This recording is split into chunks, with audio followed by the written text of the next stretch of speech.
बोलतोय ते मान्य आहे, पण तू तुझं पद सांगून मला काय सिद्ध करण्याचा प्रयत्न करतो कळत नाही मला कधी कधी. असं आहे. तसं आपण पण कौतुकानं सांगायचं माय, आपण लय भाग्यवान आहे. विठ्ठलानं सगळ्यात मोठी श्रीमंती दिली आपल्याला. आपल्याला शेतकरी बाप भेटला, या आयुष्यातलं सगळ्यात मोठं वैभव आहे आपलं. का माहित आहे? अरे आपला बाप एवढा मोठ्या मनाचा आहे माय, जेवढा जीव त्याचा आपल्यावर आहे तेवढा जीव त्याचा गोठ्यातल्या बैलावर सुद्धा. ते आपल्यात आणि बैलात सुद्धा फरक करत.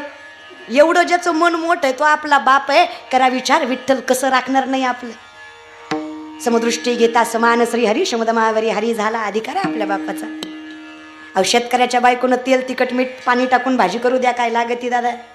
श्रीमंताची 45 भाज्या करते, चपल्या घालून चपात्या लाटते, सगळ्या मिळून खाल्ल्या तरी चव लागना. वर्ण म्हणती फुलका घ्या फुलका. अगं कुठं ठेवती फुलका, पोट तर भरलं पाहिजे.